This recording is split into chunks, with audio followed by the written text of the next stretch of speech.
به نام خدا امروز میخوایم روش پامپ کردن یا جمع‌آوری گاز رو توضیح بدیم. این دو تا لوله داریم اینجا، یکیش لوله باریک‌تره، یه لوله ضخیم‌تره. لوله رفع باریک‌تره و لوله برگشت یکم از این ضخیم‌تره. برای جمع‌آوری گاز ابتدا این سری‌ها رو همه رو باز می‌کنیم. یه آچار آلن، فرانسه و اینا می‌خوایم. بعد با استفاده از آلن مناسب این ابتدا لوله رفع، یعنی گاز میبره برای پایین، برای آلباپاراتور، اینو جمع میکنیم. توضیح بدم که الان اینو شیر رو میبندیم، گاز داخل کندنساتور جمع میشه، گاز نمیره پایین، جلو گاز گرفته میشه و بعد از حدود تقریبا 30 ثانیه‌ای که فشار این به صفر رسید، لوله برگشت رو هم میبندیم. خب الان میخوام این کار رو الان انجام بدم. الان این فشار گاز تقریبا رو 60.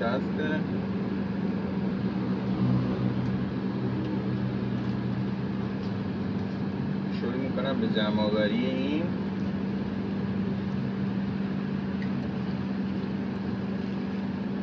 الان میبینیم که فشار داره میاد پایین، صدا موتور هم عوض میشه تقریبا.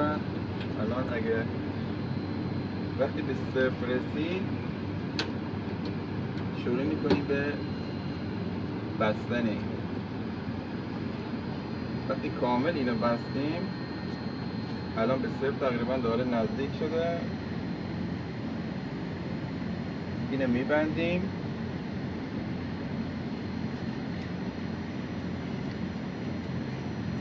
الان کامل اینو بستیم. الان باید کولر رو خاموش کنیم. کولر خاموش کنیم. خب این الان کولر رو خاموش کردیم.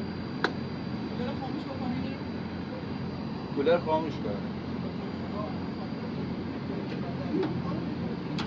خب این الان گاز جمع شده داخل کندنساتور و آماده جابجایی.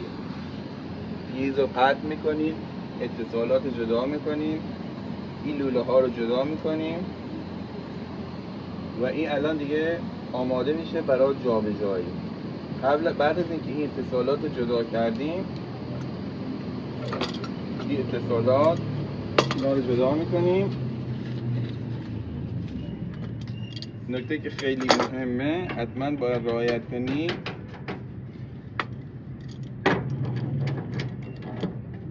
اینا رو که ما جدا میکنیم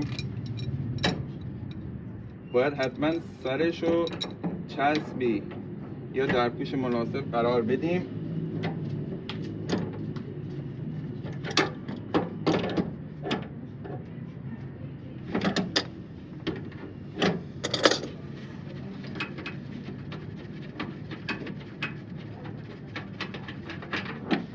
اینا که جدا کردیم یه درپوش مناسب این سر قرار بدیم، هم دو طرف یا اینور و اینور.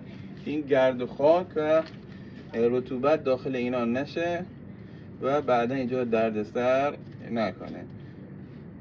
خب این الان دیگه آماده برای جابجایی. کابلا رو باز میکنیم، فیز رو حتما قطع میکنیم قبل از اینکه دست به برقش بزنیم و این الان دیگه آماده جابجایی. موفق و پیروز باشیم.